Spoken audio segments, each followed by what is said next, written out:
Hello and welcome to the Capitol Report on NTD television. I'm Steve Lance. Let's take a look at today's top stories. The suspect of the New York subway shooting is now under arrest. Police say 62-year-old Frank James shot 10 people on a rush hour train yesterday morning. He will face a sentence of up to life imprisonment. The first bus of illegal aliens arrived here in Washington, D.C., right near the Capitol. Where are they going now, and how many more does Texas Governor Greg Abbott plan to send? We'll tell you what we found out. A congressional delegation has just made its way down to the southern border to get a feel for the crisis ahead of the potential rescinding of Title 42. Congressman Byron Donalds joins us to discuss and tell us what he saw while visiting the border. Texas Governor Greg Abbott is staying true to his word. The first bus of illegal aliens showed up in D.C. today, and there's more on the way. What happened after they arrived, and what's the plan for them next? NTD's Melina Wisecup was there when they arrived. Here's what she found out. Hours after arriving in Washington, D.C., a group of illegal immigrants is headed off to different U.S. cities. The people boarding this bus were headed to a Catholic charity in D.C., who's helping them buy tickets to travel to their final destinations. Most of them do have family or friends in the place where they really want to go. We're happy to help them if they want to stay here. Most are choosing to move on. And so we're helping to buy tickets. We bought them food. They were hungry when they arrived. We have the gospel mandate to welcome the stranger. One of the volunteers told NTD that they're helping because the city says they want no part of this. It's unclear if Texas's governor has the legal authority to transport these busloads of migrants to the U.S. Capitol. And the ones that took up Governor Abbott's offer came to D.C. voluntarily, after arriving in Texas just yesterday. When we got to Texas, we had nothing because they had taken everything. We heard there was help and a bus to Washington, and there would be someone to facilitate travel because in Texas there is no help. Right on this street is where that first bus of illegal immigrants was dropped off. Earlier this morning, about 30 of them were dropped off right here. And this location is quite interesting. Not only is it right at the doorstep of the U.S. Capitol, but it's also right in front of the Fox News building and the NBC building. And right down the street is Union Station, a popular traveling area here in D.C. where many of those immigrants went to kind of wait and figure out their next steps. We went and spoke to some of them to find out what their plans are now. I want to go to Miami. We don't have anyone to receive us there. We don't know anyone. We are alone. He's one of the few that are headed to Miami tonight. About 18 others stayed in D.C. with friends or family. Some now headed to New York. And they tell us their journey was long and rough. In Mexico, they robbed us of everything. The cartels and the police. They took our money, our things. My family stayed in Monterrey, as it is difficult to travel without money. I decided to travel ahead and work to send for my family, because my wife is there, my 5-year-old son. We started the journey on January 7th. We've been walking, not in a plane or anything, walking little by little. The point of sending them to D.C., Governor Abbott says, is to force the federal government to deal firsthand with the border crisis. This is only the first bus. Governor Greg Abbott says there's now another bus en route to D.C. Reporting in Washington, D.C., Melina Wisecup, NTD News. And with Title 42 set to be rolled back at the end of May, a congressional delegation made their way to the southern border. One of those members is Florida Congressman Byron Donalds. We're happy to have him on to discuss. Congressman Byron Donalds, thank you so much for joining us on the Capitol Report. It's good to be with you. Thanks for having me on. Congressman, you've just visited the border. I'm sure during Easter recess there's a lot of other things you'd like to be doing with your time. Border's not a pleasant place to be. It's scorching hot, hard to find shelter. Why'd you make the trip? Oh, it's important to understand exactly what's happening at the southern border right now, especially with the administration looking at getting rid of Title 42, which is actually going to lead to a massive spike in illegal immigrant entrance into the United States. So we wanted to go down there, get a firsthand look at what's happening now today with accurate information that's current, so we can try to at least explain to the American people at a minimum what's happening, and also advocate for changes that the president needs to make in order to secure the southern border. And just a quick follow-up, I mean, just how important was it for you to see and hear what you did with your own eyes and ears? Look, it's critical. For the life of me, I don't understand how the president and the vice president are making decisions about what's going on the southern border when they're not down there on the ground actually talking to the men and women who have to do the work, who have to do the jobs. Look, we went and toured a section of the border yesterday where what you see are lookouts literally across the river. They're letting people walk across to the United States. People they just drop their IDs from Mexico. They're usually travel visas from Mexico. They drop them and they leave them on the ground south of the border, and then they give themselves up to our border agents. The reason they're doing this is because if our border agents have proof that they have a legal tie to be in Mexico, we can send them back to Mexico. But without that legal tie, if you will, then the Biden administration is just processing asylum claims at the southern border, which is an illegal point of entry, and they're just releasing people into the United States. On my flight yesterday, I literally saw 3-4 people who had some of the different material that they make up in a border holding facility, and they were on my United Airline flight last night. Now, Congressman, you mentioned the border agents. Did you have a chance to speak with them? How stressed are they, and was there value to being able to talk to them directly? There's absolute value in talking to them directly. They're incredibly stressed. Morale is low. They view it that they're not being able to actually do the job that they were hired to do. They've largely become an agency of processing people as opposed to securing the southern border. And what's worse is that the border agents will tell you that because we're having to do so much, spending so much time just processing paperwork, the drug cartels are using this to traffic more fentanyl, more cocaine, and more heroin into the United States. Border Patrol knows this is happening. The administration has turned a deaf ear to it. They simply do not care about all the drugs that are being trafficked into the United States right now. Governor of Texas stayed true to his word, has just shipped the first batch of illegal aliens to Washington, D.C. Do you think this is a case where when the problem is delivered to your doorstep, the people who support open borders might open up their eyes to the crisis and, the whole out of sight, out of mind? I believe so. I firmly held for a long time that if Washington, D.C. sat on the southern border, that this would not be the policy of the United States. We would not allow for just rampant illegal immigration to come across our borders. But because so many people, especially in the Democrat Party, are far removed from these border regions, it's out of sight, out of mind for them. So I support what Governor Abbott is doing. Congressman Byron Donalds, thank you.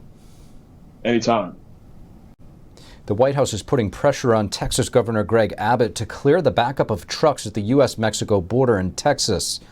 Governor Abbott says he increased security point inspections in an effort to control human trafficking and drugs coming in from Mexico. On Monday, Mexican truckers have started protesting the increased checks by blocking a major route into Texas. The protests added to trucks already stalled at the U.S. border. The Biden administration is now saying that the governor's extra security measures are unnecessary. Abbott put state troopers at Texas border checkpoints last week after the Biden administration announced plans to rescind Title 42, a Trump-era COVID policy that allowed for expedited expulsion of illegal aliens. Border Patrol officials say they expect up to 18,000 migrants per day to attempt crossing into the United States after Title 42 ends in May. The state troopers are in addition to the federal officers also performing vehicle searches. And we have an update for you on yesterday's New York City subway shooting. Police say that the suspect is in custody. New York City police have arrested Frank James in the East Village of Manhattan today.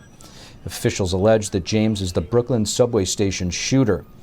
He has been apprehended. He will be arraigned in federal court in Brooklyn, and if convicted, he will face a sentence of up to life imprisonment. Police launched a manhunt to target the 62-year-old man. His arrest history in New York is 9 prior arrests, dating from 1992 to 1998. Those include possession of burglary tools 4 times, criminal sex act, theft of service 2 times. James had criticized New York City Mayor Eric Adams in some online videos. He blamed Adams for the homeless situation on the subway. Nearly 30 people were injured from Tuesday's shooting. The gunman allegedly opened smoke grenades on the train, then fired 33 times, hitting at least 10 people. None of the injuries are life-threatening. And the CDC is extending their mask mandate on public transit until May 3rd. The mask mandate on public transportation, including planes, buses, and trains, will stay for at least another 15 days. The current mandate was set to expire next Monday. Passengers will face fines as high as $3,000 for refusing to wear a mask while traveling. The Airlines for America organization sent a letter to leaders of the CDC and the Department of Health and Human Services calling for an end to the mask mandate. Governors from 21 states sued the Biden administration last month in an effort to end the federal public transit mask mandate. Treasury Secretary Janet Yellen has a warning for China. She says those who seek to undermine the U.S. and its allies' sanctions against Russia will face consequences. With inflation soaring, we take a look at one of the biggest factors driving it, the cost of energy and short-term versus long-term solutions. President Biden is set to ship more lethal aid to Ukraine. Will this serve to slow down the conflict or embolden the Russians? We'll take a look.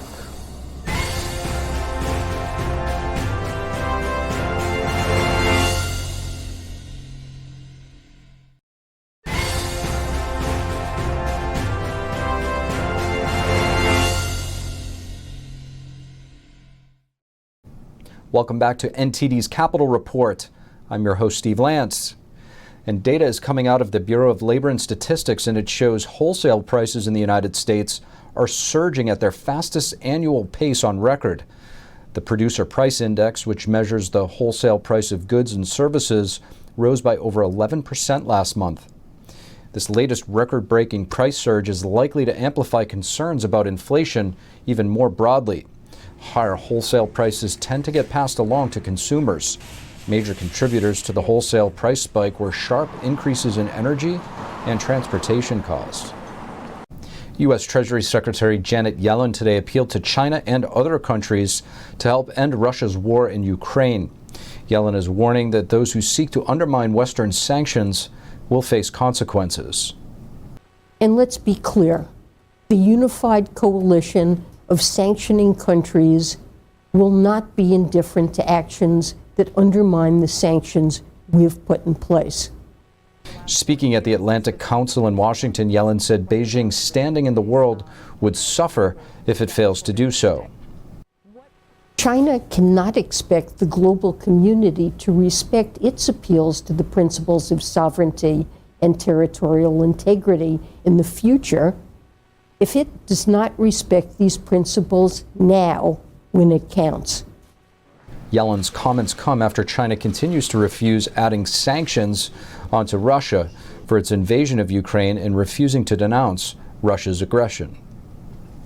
A key factor driving 40-year high inflation is the cost of oil, since oil is used in far more than just powering your automobile.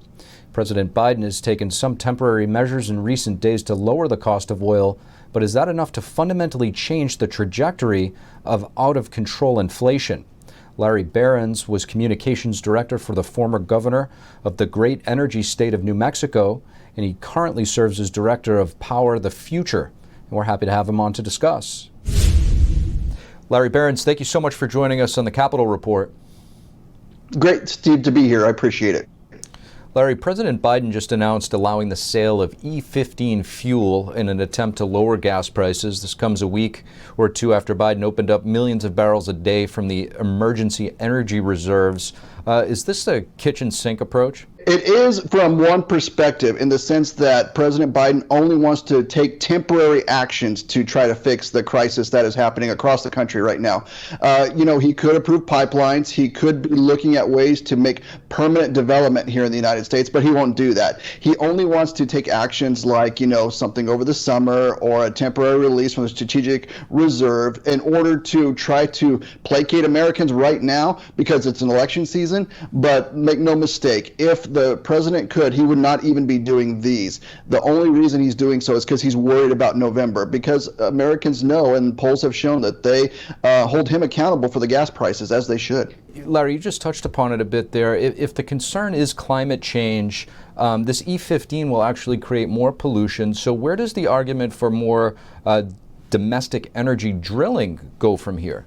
Well, I think it's in the same place it's always been. You know, America drills and creates and refines, not creates, but obviously extracts oil and refines better than any country in the world, cleaner than any country in the world. And your point is exactly right, Steve. Why are we begging other countries who produce it, in much less environmentally sound ways to produce more oil?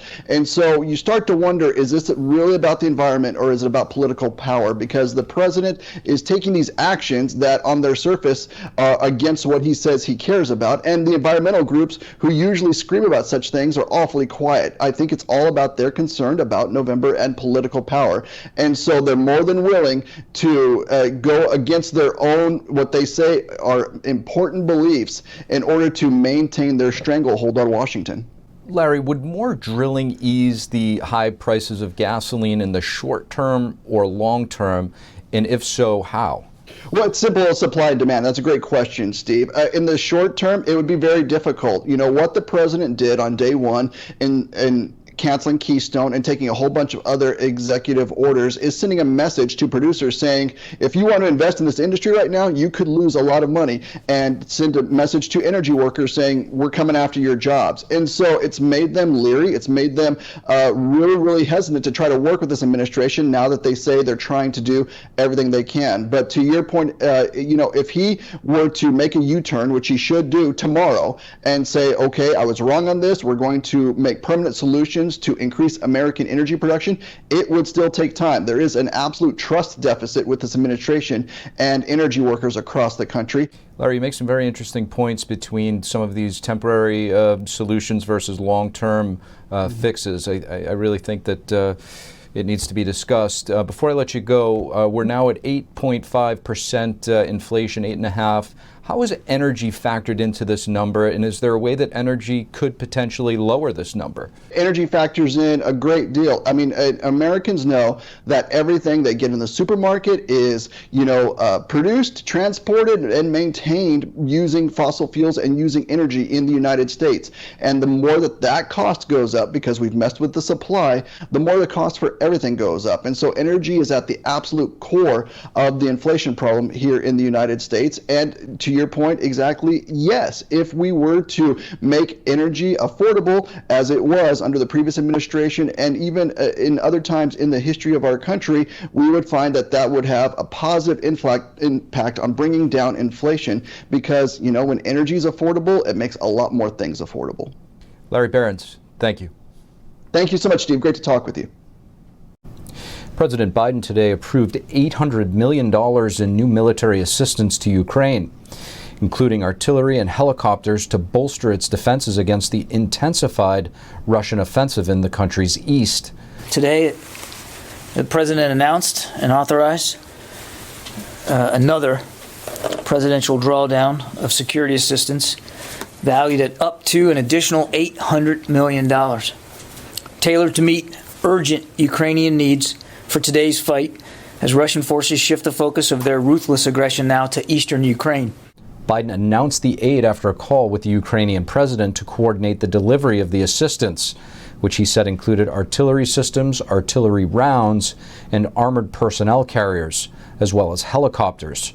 Biden said the U.S. will continue to work with allies to share additional weapons and resources as the conflict continues. The White House said last week that it has given Ukraine over $1.7 billion in security assistance since the Russian invasion began.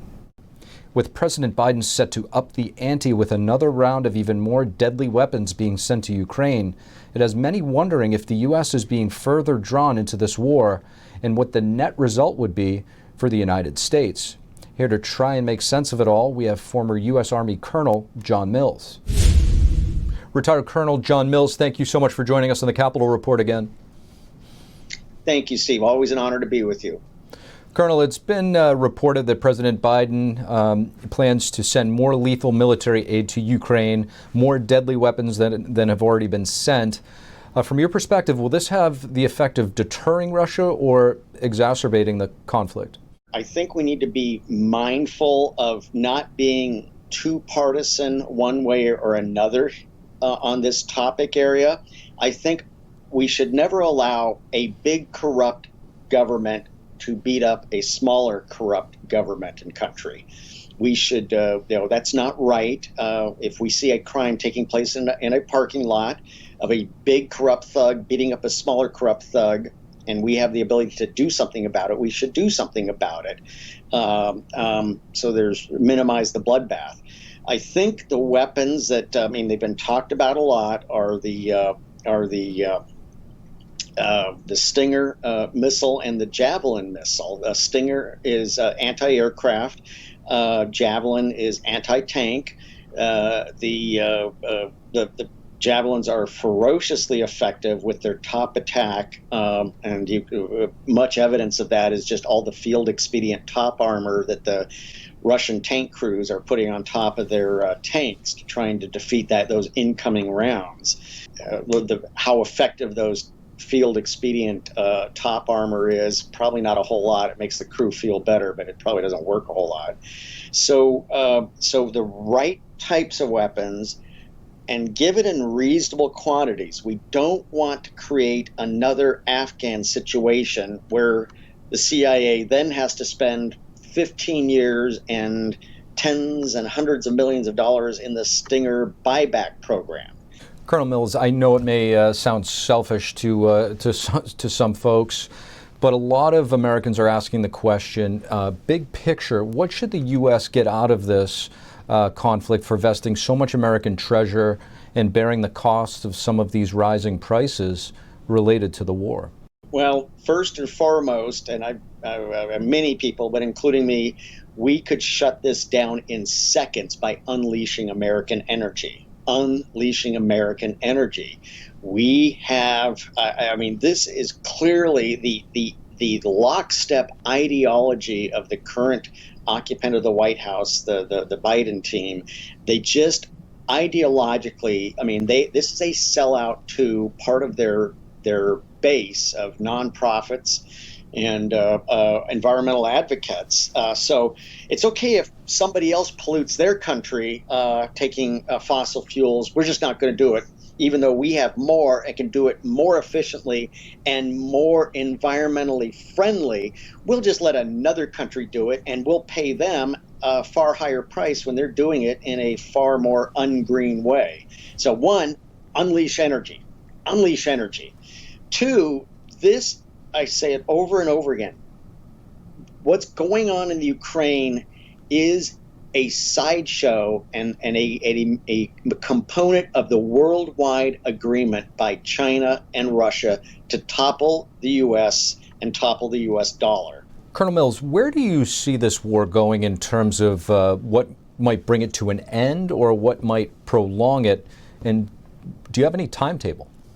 It is essentially bogged down. In fact, there's strong indicators that essentially his original seizure of the Donbass to the right of the right part of the Ukraine and the Crimea, I think because they're sensing and feeling Ukraine's success at defeating and blunting and taking back the terrain in some of these other new invasions of Ukraine, that they're concerned about losing the Donbass. So I think they're shifting force structure back over to make sure they don't lose the Donbass area and that they don't lose the Ukraine. So I think they're realizing they're in trouble. But I'm also very concerned. This is a component of the worldwide struggle. China, the Chinese Communist Party, Putin, want to replace America, and they're going to do it peacefully or otherwise, which means, will they resort to nuclear weapons? Will they resort to chemical weapons? We need to take this very seriously, and the current administration, they are so ideologically wrapped up and incapable of responding to this. I think we need to. I think it would be great if somebody was in the White House who knew how to handle this. Retired Colonel John Mills, thank you. Thank you, Steve. Always an honor to be with you. And that's all we have for you this evening on the Capitol Report. Thank you for watching. From Washington, D.C., I'm Steve Lance, and we'll see you tomorrow.